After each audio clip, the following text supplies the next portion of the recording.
a pleasant afternoon temperature-wise, at least around southern Colorado, but there was a whole bunch of wind, and as we go through this week, we're going to see those temperatures begin to drop back off. But the winds are going to stick around, so not only will it be cooler tomorrow, it'll still be windy, and that'll be quite the shock to the system. A red flag warning is now in effect for some of those eastern counties for tomorrow, in addition to the one that we're seeing for this evening throughout much of the I-25 corridor and points eastward to the Kansas line. Highs tomorrow are going to be sitting in the mid to upper 50s, 55 at the Springs, 60 in Pueblo, still mid to upper 60s in the plains, and as you head up into the mountains, it's 30s and 40s and 50s, 46 at Salida. Wind speeds throughout tomorrow morning are still going to be in the 20 to 30 mile per hour neighborhood. They'll drop off a shade by tomorrow morning, but the travel for the morning time plans is still going to be a rough one.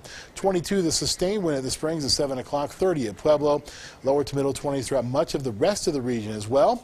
Wind speeds are going to still be in the 20 to 30 mile per hour neighborhood by noon, so your travel plans at noon are also going to be a rough go, as they will be at 4 o'clock, with those wind speeds staying up throughout much of the afternoons. There are red flag warnings until 8 o'clock tonight for all the areas highlighted in the red color on your screen, and those red flag warnings extend through tomorrow for the eastern plains from until 7 o'clock in the evening. So as we look at what's happening with the wind gusts right now, as high as 43 miles per hour at the Springs Airport and around 40 miles per hour at the Pueblo Airport. That's causing some blowing and drifting of the new tumbleweeds out there. More tumbleweeds, I'm afraid, that's going to be in the forecast for the next day or so. 76 the current temperature at Gobbler's Knob in the far southeastern portion of the state. Winds out of the north-northeast at 27. Much less gusty, at least according to the anemometer, 8th and Abbott.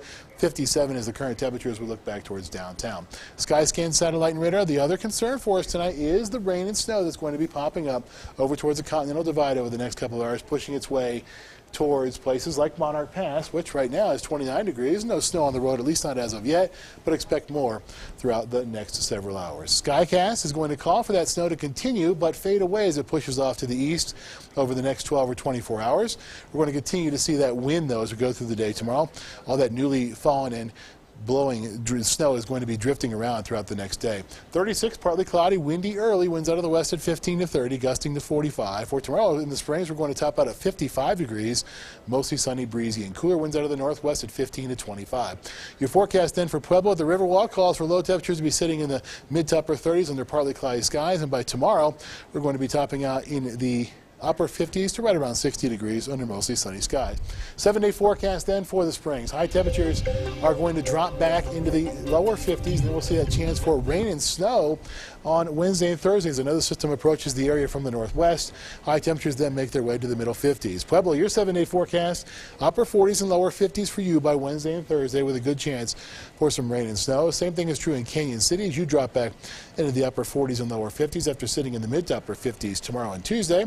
And Teller County, you'll see a chance for some snow and rain as well Wednesday and Thursday. The bulk of your precipitation will fall in the wintry form, especially on Thursday early, as high temperatures only push 40 degrees. All right, well, Josh just